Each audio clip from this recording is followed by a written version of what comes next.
인물중심 기업 분석 CEO 톡톡. 안녕하십니까, 곽보현입니다. 지난 시간에 저희는 코로나19 사태로 BNK 금융주주가 어떠한 위기 상황에 있을지, 그리고 또 이 상황에서 김지환 회장의 노련한 리더십이 어떻게 발휘하게 될지, 이런 부분을 좀 살펴봤습니다.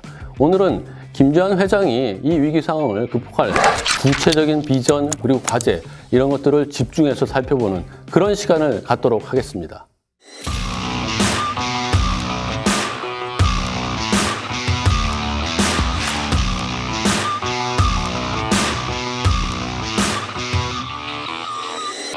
네, 오늘도 비즈니스 포스트에 김용원 기자가 자리를 함께 했습니다. 안녕하세요. 비즈니스 포스트 김용원 기자입니다. 네, 김 기자.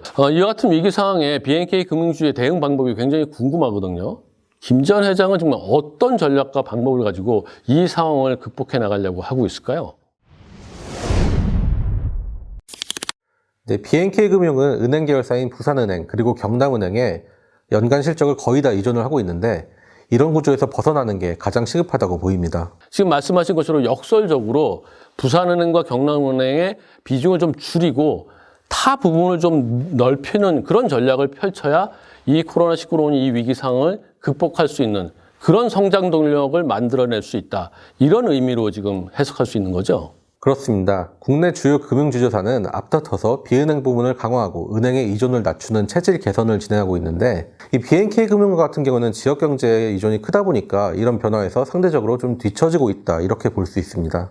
그렇다고 하면은 김지환 회장이 앞에서 나서서 은행 말고 이제 다른 계열사를 집중적으로 키우거나, 아니면 필요하다면은 시장에 가서 인수합병을 통해서 관련된 기업들을 사오거나 뭐 이런 전략을 쓸 수 있지 않을까요?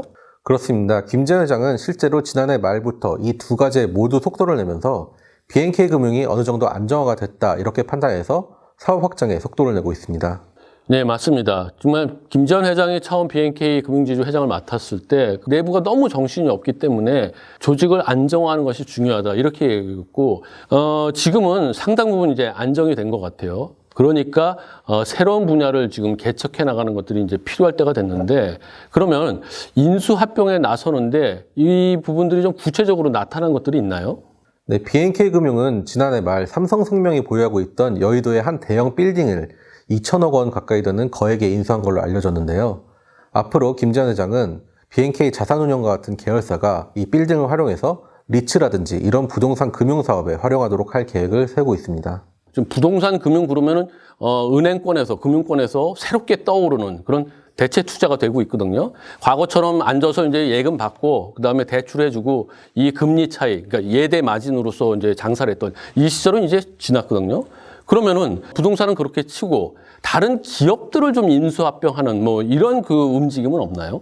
네, 김지환 회장은 작년 말에는 벤처 캐피탈 기업을 인수해서 자회사로 편입한 다음에 이제 벤처 투자 사업에도 뛰어들었고요. 그리고 아직 확정된 건 없지만 손해보험사 인수를 꾸준히 추진을 하고 있는데, 작년 같은 경우에는 BNK 금융이 롯데 손해보험 인수를 공식적으로 추진을 했다가 무산된 적도 있습니다.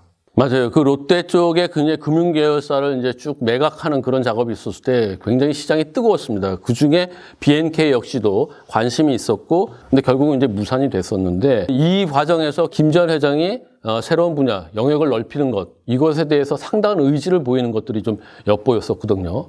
그러면은 이건 끝났고, 그 외에 다른 매물들, 이런 것들이 지금 시장에서 찾을 수 있는지, 또 다른 기회를 엿볼 수 있을까요? 네, 올해는 보험사들이 시장에 다수 매물로 나오면서 인수합병 시장도 좀 활발해질 기미를 보이고 있는데요. 최근 코로나19 여파로 인수 가격 부담도 많이 줄어들었기 때문에 김지환 회장이 본격적으로 다시 인수합병을 시도하지 않을까, 이런 기대감도 커지고 있습니다. 그렇군요. 제가 알기로는 이제 BNK 금융지주 아래에 여러 계열사가 있거든요. 그런데 이제 모든 계열사들을 다 키우고 또 모든 계열사의 인수합병을 할 수는 없는 일이기 때문에 특별히 좀 성장을 기대하면서 김지환 회장이 집중해서 키워나갈 그런 계열사와 분야가 있는지 궁금하거든요. 어떤 것에 좀 관심을 가지고 있죠? 김지환 회장은 사실 증권 분야 전문가입니다. BNK 금융에 오기 전에는 사실 증권사 대표이사를 계속 맡아왔는데, IMF 당시에는 부국증권, 2009년 금융위기에는 하나대투증권의 대표를 맡으며 경제위기 극복을 주도했습니다. 또 살펴보면은 하나금융지주에서도 부회장도 했으니까 정말 증권, 은행, 금융지주 정말 금융업계에 여러 가지 경험을 한 만능맨이다 이렇게 보이고 있는데 정말 이제부터는 전국을 상대로 한 이런 사업 전략을 펼치지 않을까 이런 생각이 들거든요. 어떻게 보시나요? 맞습니다. 그렇기 때문에 김재환 회장이 이젠 BNK 금융을 지역적인 한계에서 벗어나 전국구로 키워낼 수 있는 작업에 본격적으로 시동을 걸 수 있지 않을까 생각합니다. 특히 이 전문 분야였던 증권업을 중심으로 할 가능성이 높습니다.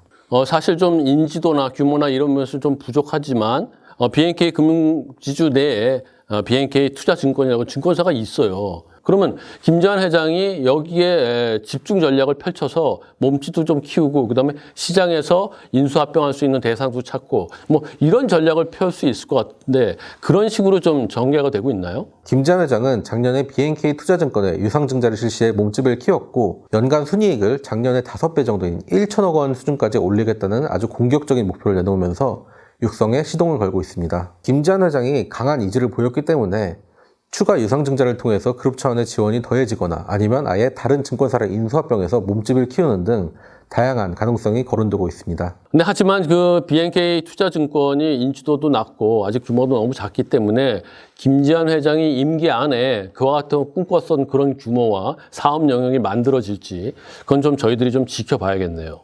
그렇습니다. BNK 투자증권은 영업망이나 사업 분야가 다른 대형 증권사랑 비교하면 좀 부족하다는 약점이 있는데 앞으로 전국구로 거듭나기 위해서는 이런 약점들을 극복해야 할 것입니다.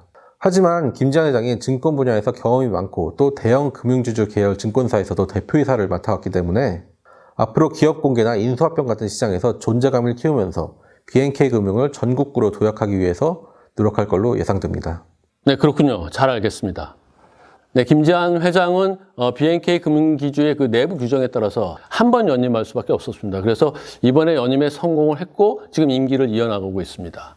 근데 이제 나이 같은 것들을 좀 고려해 보면은 이제 실질적으로 이번이 마지막이 아닌가 이런 생각이 들기도 합니다.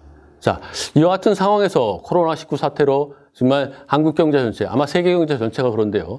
이 상황에서는 김재환 회장과 같은 분의 그 오랜 경험의 노하우가 빛을 발해서 이런 위기 상황을 잘 극복할 수 있지 않을까 이런 기대도 해봅니다. 네, 김재환 회장이 그의 노련함을 가지고 이런 위기 상황을 잘 극복해서 유종의 미를 거둘 수 있을지 저희들이 지켜보도록 하겠습니다. CEO 톡톡 이야기 오늘 이것으로 마무리하겠습니다.